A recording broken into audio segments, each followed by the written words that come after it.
Show is brought to you by Manscaped.com. Promo code TGT20. That's where Sam McGinnis shaves his goatee. I am your host, Mike Goodpaster. Right now, I'd like to welcome in my co-host, Sam Teets. How you doing, Sam? I'm doing great, Mike. How about you? I'm doing great. Did you cry into your terrible towel last night a little bit? Just a little bit, Mike. I know you're wearing Washington football team colors today too, Sam. Am I? Maybe I am. A little bit of yellow in there. There's yellow and red.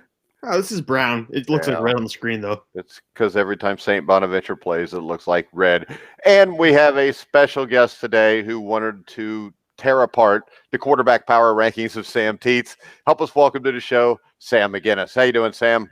I'm doing pretty good. His weren't all, I've seen his. It's not all that unreasonable. Mine might be actually more unreasonable than his. Yours definitely are, McGinnis. You're both wrong. All right, let's start off with last night as the Washington, I don't care what anybody calls them, Redskins upset the Pittsburgh Steelers. The Steelers are no longer undefeated, and the Cleveland Browns are now going to win the AFC North, as I predicted yesterday, if Washington beats Pittsburgh. So when we look at this game, Sam Teets, I don't know that I've ever seen more drop passes in a game.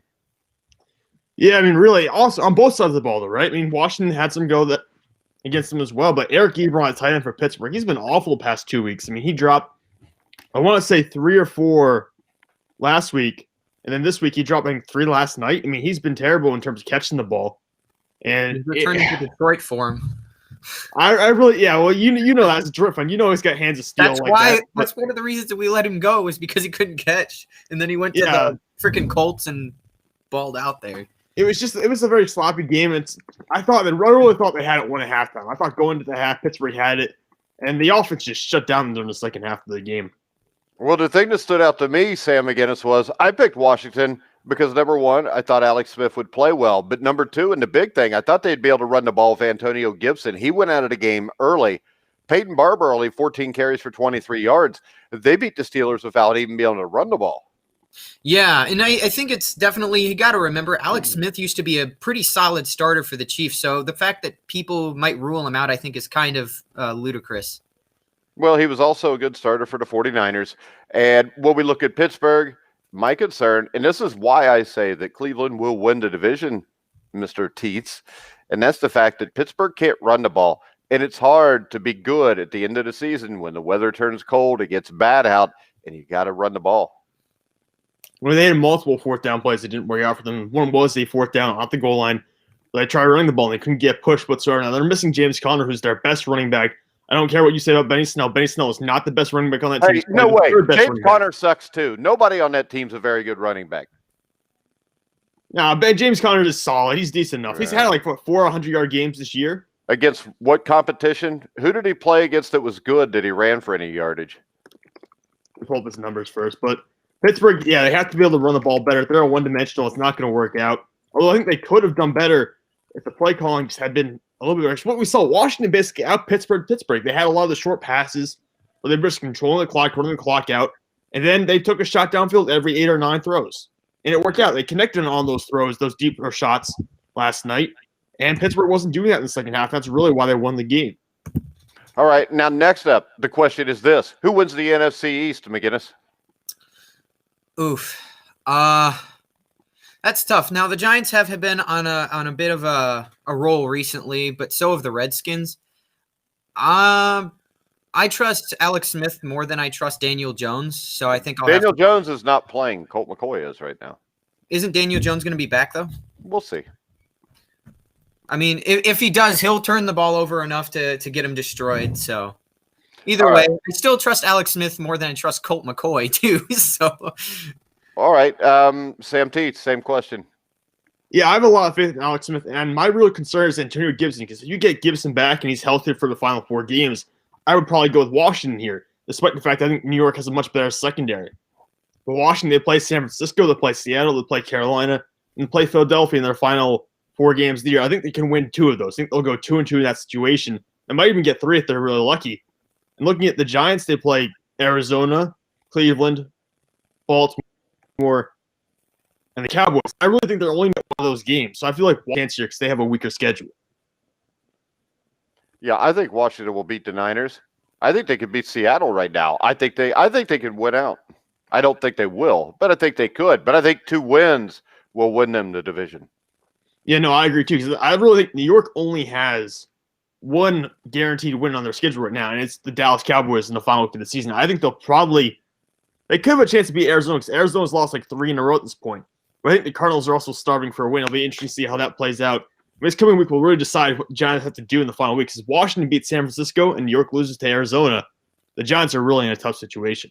Well, and let's face it, your predictions don't really hold any water because you're talking crap about Washington, and they just beat the undefeated Pittsburgh Steelers. Next up, the Buffalo Bills, who ran their record to 9-3 with a 34-24 win over the San Francisco 49ers. Josh Allen, 32 for 40, 375 yards, 4 touchdowns. Devin Singletary, 18 carries, 61 yards. If Josh Allen plays like this the rest of the season, which is a big if, Sam McGinnis, are the Bills a Super Bowl contender? I would put them under dark horse, but yeah, I don't see how you Dark can. horse? Yeah. They're I 9-3. I don't think they would beat the Chiefs. This is the thing, is they would beat a team like the Steelers. They would make it to the AFC Championship, but I don't really see anybody beating the Chiefs throughout. I mean, it certainly could happen, but I do see Chiefs as the number 1 here. But yeah, I think you got to give it to the Bills at least somewhat as being a Super Bowl contender. Well, as I've said since about 6 weeks ago, the Buffalo Bills will be in the Super Bowl, Sam Teets. Bills have good enough receivers right now. My question is the running game. They really don't run the ball that well. Buffalo's not a great running team. And Josh Allen is talented enough to maybe make up for that. But that's going to come down to if you play a team that's going to force you to, say, run the ball, are you going to be able to do that? I don't think they're going to have to. Based on the defenses they're probably going to play there, you might be able to just throw the ball the rest of the year and not have to run that much. But I do think there are chances here the offense will become one-dimensional in the playoffs, and that might hurt them in the long run. Yeah. Well, we'll see. The thing is this. I think defensively they're really good. And if they can stop the run with the Chiefs and turn this into a shootout between the 2 quarterbacks, I think they do have a chance. Really, honestly, Buffalo's lack of a running game is what hurts them the most. I still think no matter what happened to Tennessee last week, Tennessee might be the biggest threat to Kansas City just because of Derrick Henry. No, I'm going to stay with you on that. I think they are too, because, like I said, the run game is really the key issue here. I'd be interested to see Cleveland play Kansas City and see how that would work out, because that'd be a really interesting dynamic in that game. We do have some questions, though, coming in the chat. All righty. I always forget about that. Here we go. Eddie says rubbish. I don't know what he's saying rubbish about, but Rizzer says there is a good chance Jones is back next week. He also says Washington isn't good enough to win out. I agree, but they're going to win the division over the New York Giants because Rizzer's got the Giants going 8-8, and I think that's an issue. And then David Burnworth, I think this is the big question for the Redskins. If Antonio Gibson is out for any amount of time, can they finish big? They're in the NFC East, so I don't know if the question is, can they finish big or can they just win 2 games? Yeah, I really think it's can you just win 2 games. You get the 7 wins, I think you're good. Rizzer's take that Giants are going to get 8-8. I don't know where you're getting 8 wins from here. You need to win 3 more games here. And like I said, Cleveland's probably going to be a loss. I think Baltimore would still be lost, despite the fact the Ravens have struggled here. And Arizona, to me, is a toss-up game. At most, I see the Giants get 7 wins. So I think 7 wins and you're in here. I think they can beat the Ravens. The Ravens have Lamar Jackson. As long as they have Lamar Jackson, you got a chance. Hey, and neither one of you can say a word to me about that take because I've seen your quarterback power rankings.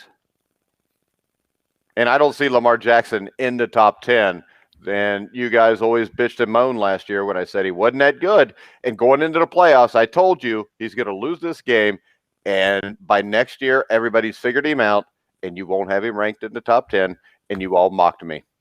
Well, there actually was a week where you and was Anthony at the time were yelling at me for having too low. So, frankly. Well, this is the thing. My opinion of how good they'll be in the future has nothing to do with my opinion of how good they are at that point. So why were you giving me crap about that at the time? Because now you're acting like, because at the point he was playing that good. So my opinion doesn't matter if he's doing what needs to be done.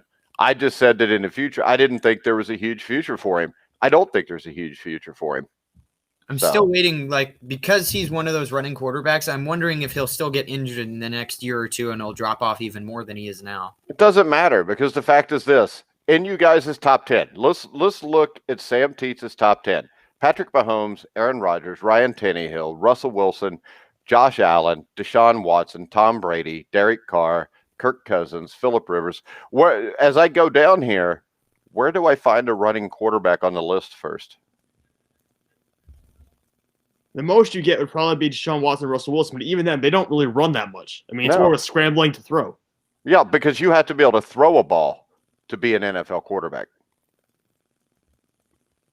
And I don't think that will ever change as long as the NFL football is played. I mean, every one of these guys, Aaron Rodgers can run if he has to. All these guys can run if they have to, unless Joe Flacco's on the list. I don't think he is. But so when we look at this, I know Sam McGinnis wanted to come on and pick it apart. He's got a top 10 that will be out on Thursday just because it would be stupid to put both lists out on the same day, Sam McGinnis. But number 1, Patrick Mahomes. Number 2, Aaron Rodgers. Do you have any issue with that? No, I think that's pretty fair. Number 3, Ryan Tannehill. Number 4, Russell Wilson. Number 5, Josh Allen. I think my only thing there is I think Ryan Tannehill is a little high, but I can see how you would put him there. It's just a personal difference there. So my issue with this whole thing right now is, Teets, did you not see McGinnis say that he thought that your list was completely wrong because it was completely different than his, but now he's just agreeing with you? Yeah, I know. That sometimes happens with McGinnis, but I think he's got to be a little more in charge here, McGinnis. Come on, pick me apart. Hit me here. I think Ryan Tannehill is too high. I think Ryan Tannehill is too high. Why is Ryan Tannehill too high? Well, first off, you've got Deshaun Watson, who's working with a lot less and is still doing more than Ryan Tannehill, I think. More? Less. All right, so let's look back at this past weekend then, McGinnis. Let's look back at this past weekend. Okay. So Ryan Tannehill was down 31 points at halftime when the offense decided to, let's stop running the ball. Let's actually throw it in the second half. He almost let it come back against Cleveland Browns. He threw for 3 touchdowns. He would have had 4 if A.J. Brown hadn't fumbled the ball near the end zone and got recovered by a lineman who scored with it. So he would have had 4 passing touchdowns in a game against the Cleveland Browns. And you look at Deshaun Watson's play against the Indianapolis Colts. He had 1 interception and a rushing touchdown, no throwing touchdowns at the time. Did he do more with them? He didn't. I'm saying you got to look at the whole season, though. You're looking at 1 week. I can look at the whole season and still make the argument Ryan Tannehill has done more than Deshaun Watson at this point. Yeah, and I'll make this argument. I agree Deshaun Watson is a better quarterback. I would put him in the top 2. But for the way they've played this season, Ryan Tannehill has been better. And the fact is this. If people say it's because he's got the running game around him, as Sam just said, 29 for 45, 389 yards, 3 touchdowns, almost all those in the second half with Derrick Henry not running the ball. So Ryan Tannehill can throw the ball. Ryan Tannehill is a very good quarterback. I don't have a problem with him at number 3. I don't know that I would put him at number 3, but he's definitely top 5. Yeah, I think top five at this point is beyond argument to me. Ryan Tannehill has been efficient this year. He doesn't turn the ball over very much.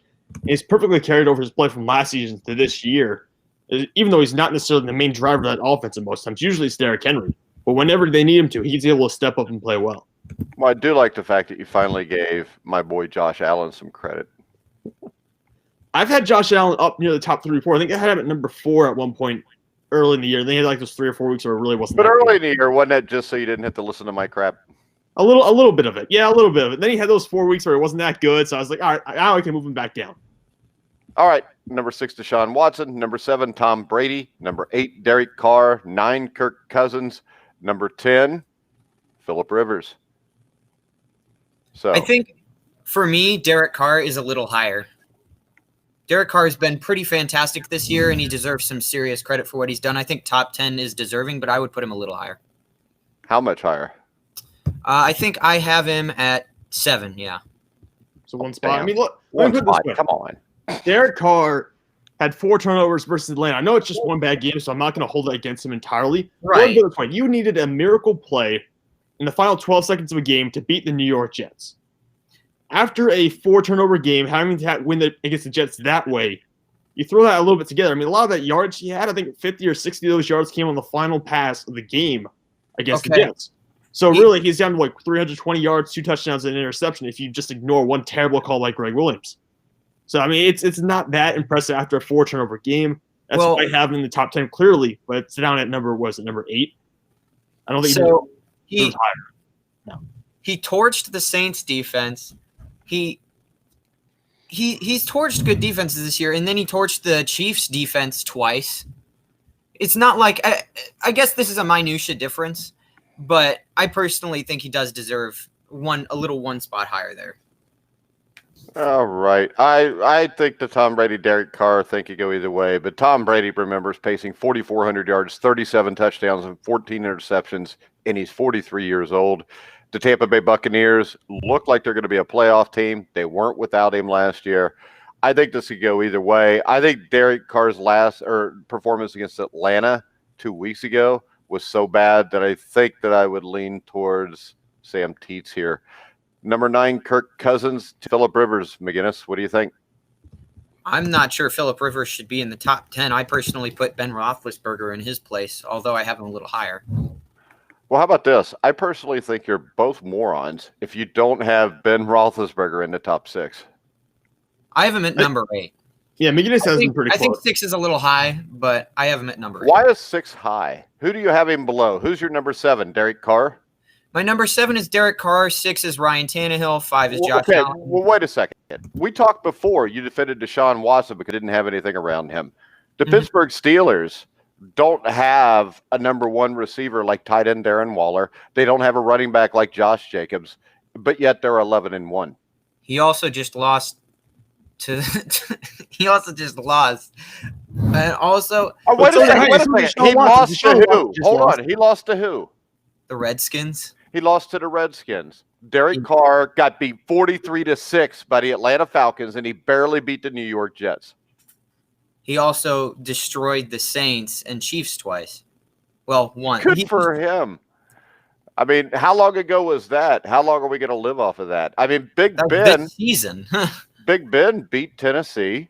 I mean, Big Ben's team is 11-1, and they're 11-1 because of Big Ben. Without Big Ben, the Pittsburgh Steelers are below 500. Easily. I mean, look, I think the coaching might get him to 500, but that's at best.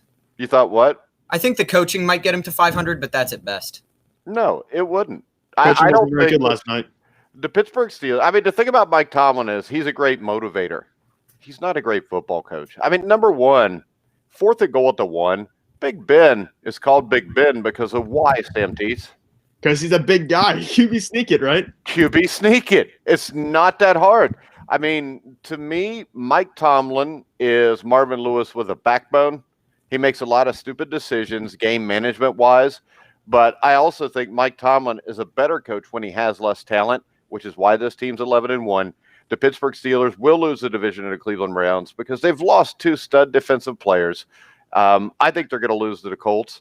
I think they're going to lose to the Browns in Cleveland. So if Cleveland can hold up their side and win out, I think Cleveland's going to win the division. And I think Pittsburgh's going to get smacked around in the first round, and they're going to be done, and then I'm going to dance. The Steelers they've gotten beat up at a bad time of the year, and this is probably the worst part of the schedule to be able to at. This is why I wish they kind of lost earlier in the year, right? And instead of right now, because this is probably going to be the toughest stretch of their schedule. And now suddenly you're looking at a situation where you don't have a bunch of guys who've been hurt and banged up, and you're coming off your first loss of the year. How are you going to rebound? I would much rather have learned the full character of this team earlier in the year than have to learn about it right now down this final stretch. Well, I think you already know the full character of this team. That's why they were in the game with Washington. I think right now, when you look at the 2 defenses, with that defensive front in Washington, the way their DBs played last night, Washington has one of the better defenses in the NFL right now. They do, and I was surprised that, Pittsburgh's defense in the second half got worn down. Because in the first half, you could see Washington was getting tired because how much Pittsburgh had the ball. And they flipped roles in the second half. Washington's offense controlled the game clock. Pittsburgh's defense got tired. And you could see that happening throughout the game. Pittsburgh's defense got tired, and then by the end of the game, they didn't have any legs, and Washington was able to control the clock and be able to control their drives for the most part. All right. We have somebody from China wanting to know if we want to buy followers on the chat. So if you want to do that, Sam, let them know. All right. I don't feel like it today. Let's go 11 through 21. And we're going to go Jared Goff at 11. I think Jared Goff has had a better season than Phillip Rivers. Really? I don't know. I'll pull up the numbers right now. I don't think it's that much of a big difference, really. Well, I don't think Goff had I'll look at it. Terrible. I think Kyler Murray is way too high. I don't know why you're in love with Kyler Murray. We've went through this before. But to have Kyler Murray ahead of Baker Mayfield is insane. And you got him ahead of Ben Roethlisberger, too. How could you even be a freaking Steelers fan? I was waiting for you to catch on to that part. There is Ben no has not, world. I mean, There is no world where I'd take Kyler Murray over Big Ben or Baker Mayfield. Ben can't throw the ball down the field. He had 2 big hits in the first half last night, and after that, nothing beyond 20 yards. Absolutely nothing in the second half beyond 20 yards. Nothing beyond 15 yards. Do you think that's all his fault? No, I don't think so. But at the same time, I mean, we're going to blame him either way. Ben has control. Ben can change plays if he wants to. He's done it this year already. He can call plays in the huddle if he wants to. They are not making decisions to move the ball downfield. They have some fast players on that offense who can go downfield. We've seen it already. My question to you is this. How much did Kyler Murray throw the ball deep down the field this week? Not a lot either. He threw for 173 yards. Ben threw for 305. Ben's team is 11-1. Kyler Murray's team probably won't even make the playoffs. Kyler Murray, you have ranked way too high. Am I wrong here, McGinnis? I don't know. I think it is fair to say that Big Ben is better than Kyler Murray. I would definitely have him higher. But I think top 12, top 14, somewhere in there is fair enough for Kyler Murray. He's had some struggling weeks as of recently, but if you take the season as a whole, I think he's been a pretty good quarterback. I don't. I think he's been a bust. He was the first-round pick in the draft. I think this. I think he is overhyped. I think Cliff Kingsbury is overhyped. I think the Cardinals as a team are overhyped. And I know I say they're a year away, but they're not because Cliff Kingsbury coaches them. And we've went through this before. I think Cliff Kingsbury is soft, which means he'll never win anything, Sam Teets. You're used to that. I mean, you get to watch Zach Taylor every week, so you know what that looks like by now. Exactly. A first number 1 overall pick quarterback who can't win games on a bad team. So we'll see. Well, I don't know what that has to do with this. Because that's what you said, right? You said number 1 overall pick who has been a bust, who hasn't been able to win games. He has been. This is his second year or third year? Second year. Okay, it's his second year. It's his full year. He's got the talent with DeAndre Hopkins and them. I think he's a good quarterback. When I watch him, he is nowhere near as good as Joe Burrow. Because I think if Big Ben all of a sudden left Pittsburgh and we said, here, you can have Kyler Murray or you can have Joe Burrow, I don't think you would even hesitate on who you would take. No, I would take Joe Burrow. I meant that I would. Okay, so Joe Burrow had possibly the greatest college football season ever. All right, so McGinnis, you just saw how to win an argument with Teets. Now I expect you to do it at some point. So what about Big Ben or Baker at number 14, Matthew Stafford at 15, Sam McGinnis?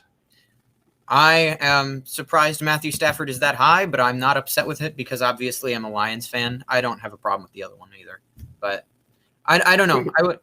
Matthew Stafford had a good game. Stafford had a pretty good game against the Chicago defense that supposedly is supposed to be pretty good.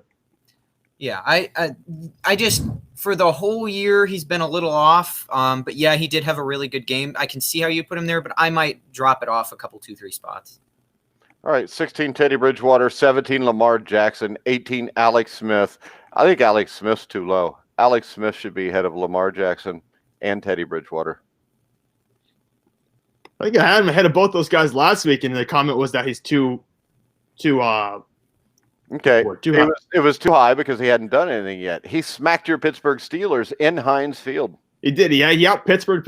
He did. The offense they ran was really good. Like I said, the offense was pretty spot on and being able to move the ball consistently, and they weren't missing on those short throws, which is what Pittsburgh had happen most of the second half. I liked what they did last night. And I'll say this again: if Alex Smith can do this every single game, I don't see a way Washington loses the division. I do if they don't have a running game. That's fair. But New York have a running game. So New York, I know they ran the ball really well against Seattle, but that's not ordinary for New York. They haven't done that very much this year. They ran the ball well against Cincinnati, too. Gallman has played really well the last couple of weeks. That's true. Gallman started to get really hot, which I like to see as a Clemson grad, so I'm glad he's getting some reps. Well, and the other thing is this. The offensive line for the Giants is much improved with Joe Judge as the head coach because Joe Judge, unlike little girls like Zach Taylor, is a grown-ass man who coaches football. Number 18, Alex Smith. 19, Tua Tagovailoa. Number 20, Taysom Hill. What do you think, Sam McGinnis? I still don't think Taysom Hill is a legitimate QB, but he's working for the time they've got right now. Yeah, I don't either. I'm not saying this guy is a future quarterback in the NFL. I don't think he is. I wouldn't want him on my team for a start for 16 games. But he did play. I mean, it's only Atlanta, which is why he's at 20. But he did perform pretty well against Atlanta. Well, we're going to find out soon. They play Kansas City. And then the problem is this: Kansas City's defense is not great, but I think their secondary is pretty good. Pass rush is all right. But the thing you'll get there is you're probably going to get Patrick Mahomes, and Patrick Mahomes is going to score points. So Taysom Hill is going to be forced to do something in that game to maybe bring his team back or to try to keep up. And then will he force stuff? Because I think what happens when they play Kansas City is I think the Chiefs will beat them, and I think they'll beat them because Taysom Hill will throw 3 interceptions. No, I can't disagree with you there. I mean, you got Tyrann Mathieu lurking back in there in the secondary, and he is one of the best safeties, one of the best defensive backs in football right now. And Taysom Hill, when he's playing from behind, because he's played with the lead every single game he's played so far. When he's playing from behind, I want to know how he's going to perform. I think he will crack. I think there will be turnovers. I don't even think it's going to be playing from behind. I want to see a pressure situation. Playing Atlanta, it's pressure because it's an NFL game, but not the same thing. 21, Matt Ryan. 22, Justin Herbert. 23, Andy Dalton. Sam Teets. Yeah, I got phone going off in the background. Sorry Somebody about that. answer the phone. Come on, McGinnis. McGinnis is the only one here that would have a regular phone. Yeah, I'll get the phone in a second. But Oh, it's you. yeah, it's me. It's not McGinnis. I want to apologize to McGinnis then. Is that one of those phones that hangs on the wall and you get the rotary dialer? No, it's not. But I wish I want to get rid of it. It's a landline phone that it doesn't even work half the time anymore. But he said I got Dalton at 20. Hey, I got to hang this up. Hang on, I'll be right. Okay. So what do you think, Teets or McGinnis? Ryan 21, Herbert 22, Dalton 23. I don't know. I still like Herbert a little bit more than that. Dalton has played mostly like trash, so that one doesn't surprise me that he's that low. But overall, that's not bad. But I would put Herbert a little higher. Why? I mean, he was 26 for 53, 209, 2 interceptions. His team doesn't win. They're usually not even in the games anymore. And it seems like they're getting worse. Yeah, I don't know why. Herbert to me is in a good spot right now in my ranking because he had the 2 interceptions. It's a New England team that's been beat up. They're not nearly as dominant defensively as they were last year. I don't know why Herbert should be higher than 22 right now because he's been declining, and I think 22 is a reasonable spot for him at this point. Yeah, I think what Justin Herbert's doing right now is what I've always expected of Justin Herbert when he got in the NFL. Yeah, that's been the trend you've been on pretty much since the start of since we really started talking about the NFL draft. You thought Herbert was going to end up this way. We'll see. We'll see if they can turn around. I think he probably can. I don't think he can because I'm very rarely wrong. You very rarely are on this show, but it feels like Herbert, to your credit, it feels like Herbert's setting new lows or new career worsts every single week. Yeah, and I think it will continue. And then it's going 2 years from now, the Chargers will be looking to draft a quarterback. Sam McGinnis, 23, Andy Dalton, 24, Cam Newton, 25, Nick Mullins. No argument there. All those people are absolute garbage right now. Really? I mean, you know what? You probably shouldn't call people absolute garbage. It's not very nice. Andy Dalton did a lot for the Cincinnati community. And Nick Mullins and Cam Newton have parents. They don't want to hear their son called absolute garbage. None of those people are listening to this, so I don't really How do you know who's listening to this? Because right now I could tell you this, Randy Cross, who's got 3 Super Bowl rings, I know is listening because he said it was mean for you to do that. All right. I think they could be doing better, especially for what they've done in the past. Cam Newton and Andy Dalton, both especially. But I think the Patriots definitely had a very good week this last week. Well, I could tell you this: the Patriots are 6-6, and they have a talent of a team that will be drafting Trevor Lawrence. So I think the fact that they are winning, I mean, doesn't part of this have to do with the fact that Cam Newton's not really turning the ball over the way he has in the past, Sam Teets? Well, I think they're putting him in a good situation now. They have a good feel for what his capabilities are. And now they're running the ball up more, like I said, the yardage-wise. He hasn't been throwing for a ton of yards, but they figured out offensively how to run the ball, how to get the ball in Cam's hands and let him run with it, not have to be so reliant on the pass. And what they're doing is putting him in situations to succeed. This is just purely good coaching. I mean, Newton, he's been limited as a passer this year. We all see that. He had turnovers the past couple of weeks. We're not even necessarily the past couple of weeks, but early in the season. And what they've done is they've adjusted the offense so that he doesn't have to deal with that. Unlike what they've done in Philadelphia with someone like Carson Wentz, where they keep putting him in bad situations, Bill Belichick and Josh McDaniels know how to work with Cam Newton right now, and they're proving it every week. All right, 25, Nick Mullins. I think it's too low. This may sound crazy, I don't think there's a big difference between Nick Mullins and Jimmy Garoppolo, Sam Teets. I really don't either, which is why you hear so many people talking about potentially San Francisco moving on from Jimmy Garoppolo in the offseason because that's a big contract.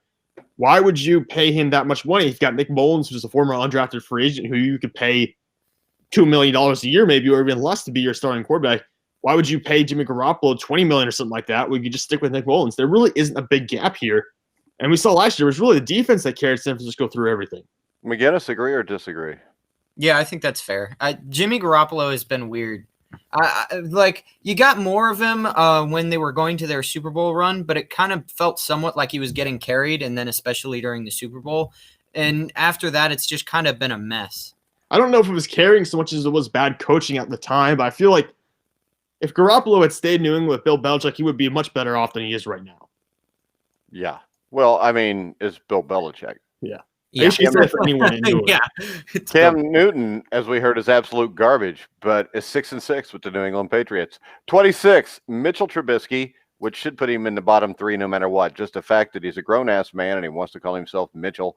27, Colt McCoy. He won a game. 28, Sam Darnold. He's a Jet. Nothing he can do about it. 29, Drew Lock. The only reason I picked on you earlier, McGinnis, because we got to the part where I get bored. 30, Jalen Hurts. 31, Carson Wentz. 32, Mike Glennon. And typical Bengals, their quarterback ranks 33, and there's only 32 starters in the NFL. Any comments on these bottom 7 cellar dwellers other than to call them absolute garbage? Sam T. or McGinnis. Do you know if they'll have Ryan Finley come in now? Ryan Finley will play, I think, because Brandon Allen got the dog snot knocked out of him because nobody can block on the Bengals offensive line. Yeah, that certainly doesn't help. I can only imagine like a pocket passer like Drew Brees, what would happen if he was behind that O-line. Drew Brees. He would be better, but it would still hurt. No, Drew Brees wouldn't get run over. Drew Brees knows how to move in the pocket. Joe Burrow knew how to move in the pocket. The problem is your offensive line is terrible, and with the Bengals, the left guard threw the defensive tackle or rode him into the feet and the legs and the knees of Joe Burrow, which is what caused that. So it doesn't matter. And then you get 650 pounds of linemen fall on your back legs. Of course, you're going to end up with serious injuries. Yeah. Yeah, the Bengals need to draft some linemen in this coming draft or trade for them, one of the two. I don't know if that's the problem. I think the Bengals need a coaching staff. I think that all these guys were their best players at their college teams. They all can play.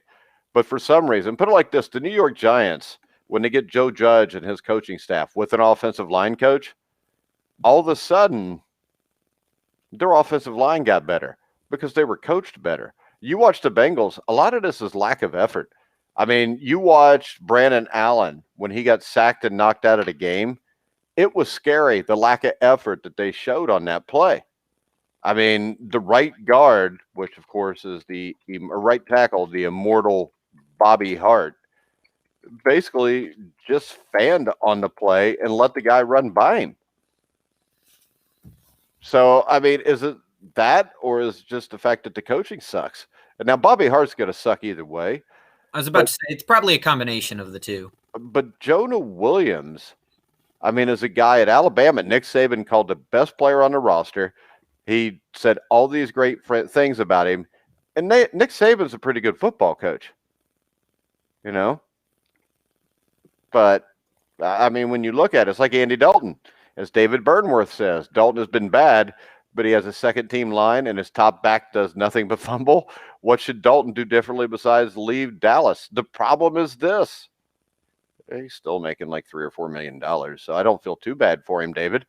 But, I mean, when you look at it, the Bengals screwed this up with Dalton because they should have traded him over a year ago when he had some trade value.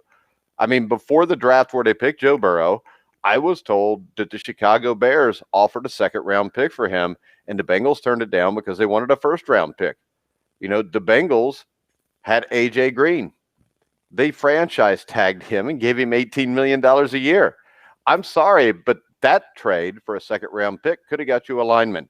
Not signing A.J. Green and Bobby Hart to, I think it was $40 million. You could have got a Brandon Shreve, who's now the guard for the Washington Redskins. You know, you could have drafted a couple guys. You could have signed a couple linemen for what you are paying for A.J. Green. So this, in the end, is all on the Cincinnati Bengals. And that's why Joe Burrow is screwed and Andy Dalton screwed, because Jerry Jones is exactly like Mike Brown, which means this guy thinks he knows enough about football that he can do it himself. You cannot run a football team by yourself. You can't be the owner and the GM. Just like very few guys have been successful being the head coach and the GM. Ask Bill O'Brien.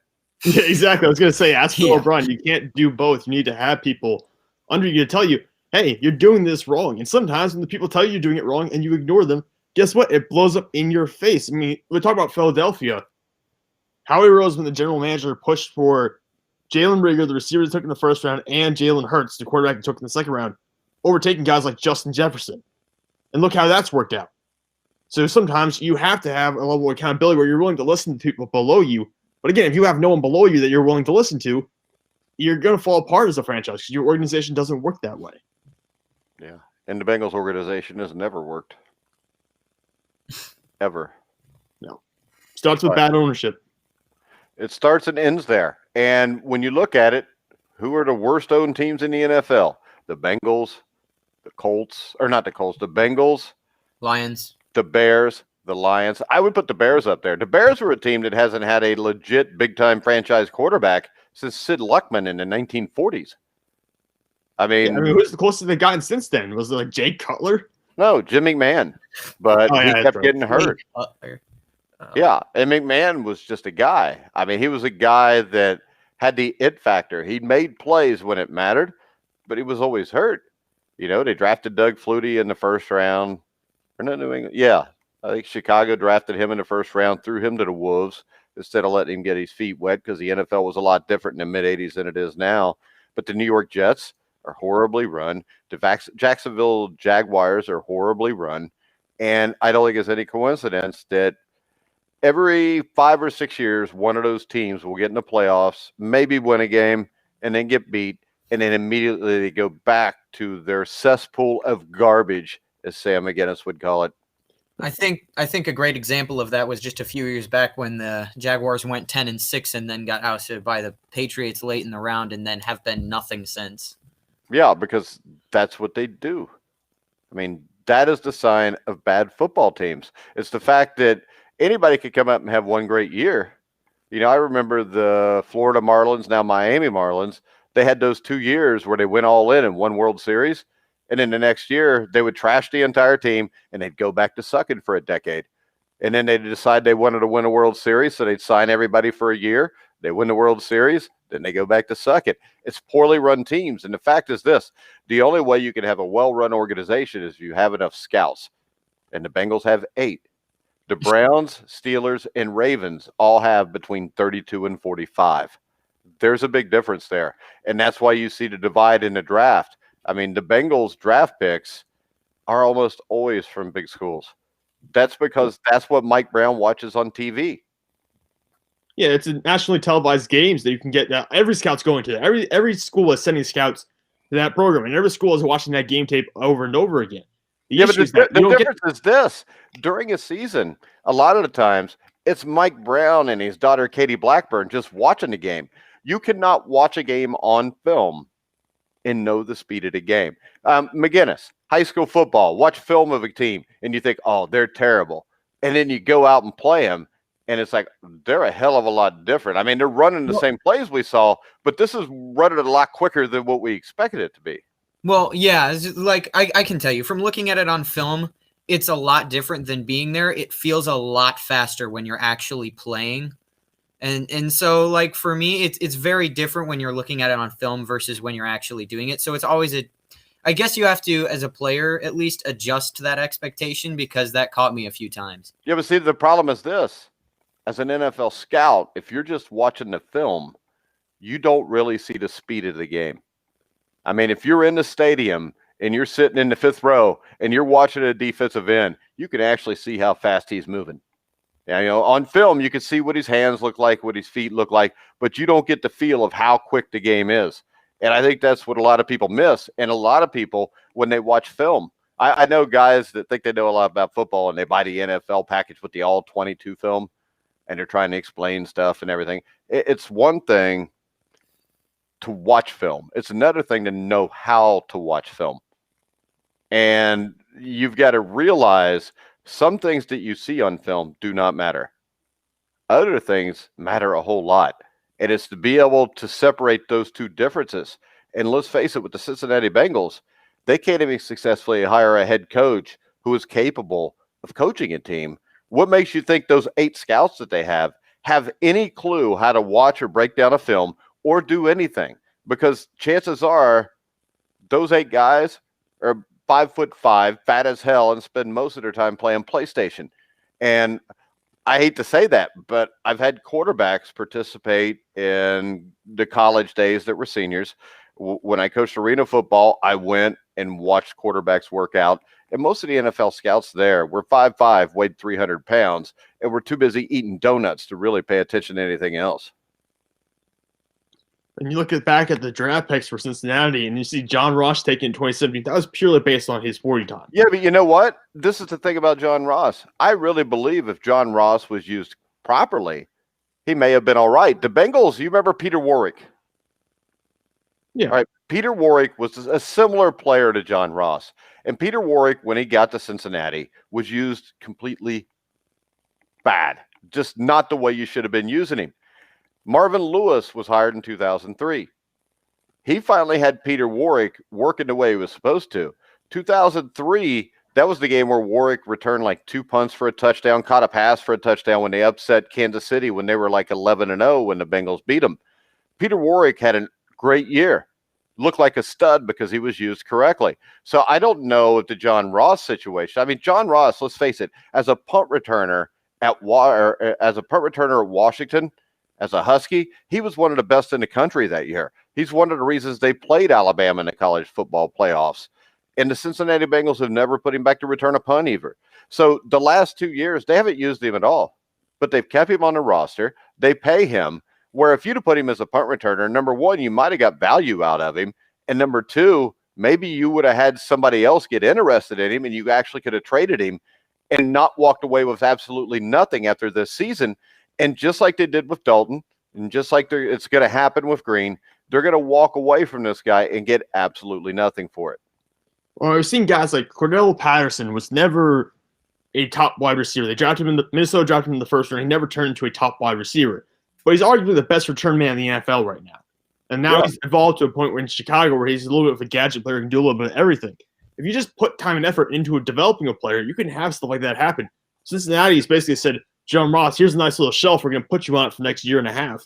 Well, the story I do know about John Ross that was the killer here is Marvin Lewis didn't want to draft him. Mike Brown did. Marvin Lewis was pissed that he drafted him. They never played John Ross till like the second or third game of the season.